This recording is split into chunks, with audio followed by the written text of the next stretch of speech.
Duck, the Great Western engine, worked hard in the yard at the big station. Sometimes he pulled coaches.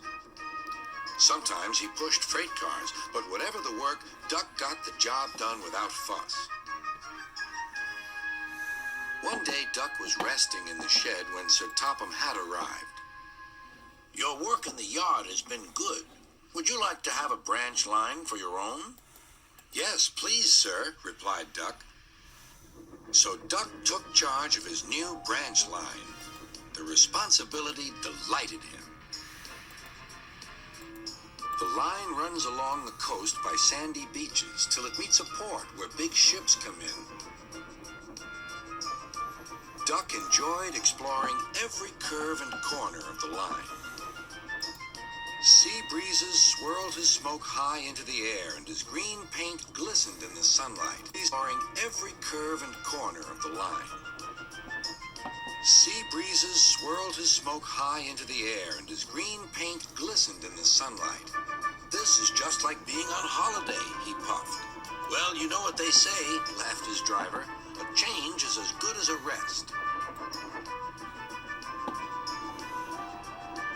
Soon, Duck was busier than ever.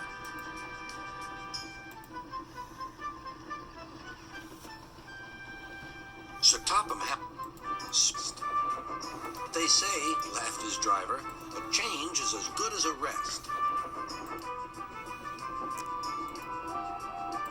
Soon, Duck was busier than ever.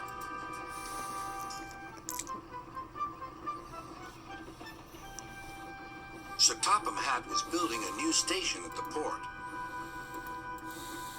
Duck pulled the heavy freight cars wherever they were needed. Bertie looked after Duck's passengers, and the other engines helped too, but the work took a long time. Noise and dust filled the air. Bertie looked after Duck's passengers, and the other engines helped too, but the work took a long time. Noise and dust filled the air. "Don't worry," whistled Toby. "The station's nearly finished." Noise and dust filled the air. "Don't worry," whistled Toby. "The station's nearly finished." "And on time, too," said Duck thankfully. Duck felt his responsibility deeply and talked endlessly about it. "You don't understand, Donald, how much Sir Topham Hatt relies on me." "Ugh, aye," muttered Donald sleepily. "I'm Great Western, and I..." "Quack, quack, quack." "What?" "Ye heard? Quack, quack, ye go. Sounds like ye'd an egg laid. Now wheesht and let an engine sleep." "Quack yourself," said Duck indignantly. Later, he spoke to his driver. "Donald says I quack, as if I'd laid an egg." "Quack, do you?" pondered his fireman. He whispered something to Duck and his driver. They were going to play a joke on Donald and pay him back for teasing Duck. The engines were busy for the rest of the day, and nothing more was said.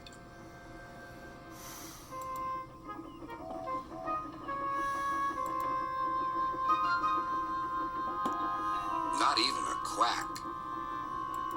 But when at last Donald was asleep, Duck's driver and fireman popped something into his water tank. Not even a quack.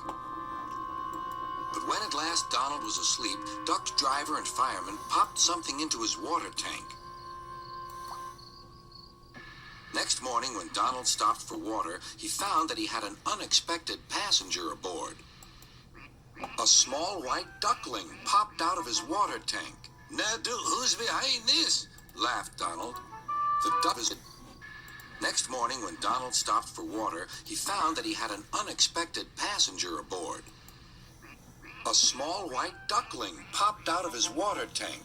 "Now, who's behind this?" laughed Donald. The duckling was tame. She shared the fireman's sandwiches and rode in the tender. The other engines enjoyed teasing Donald about her.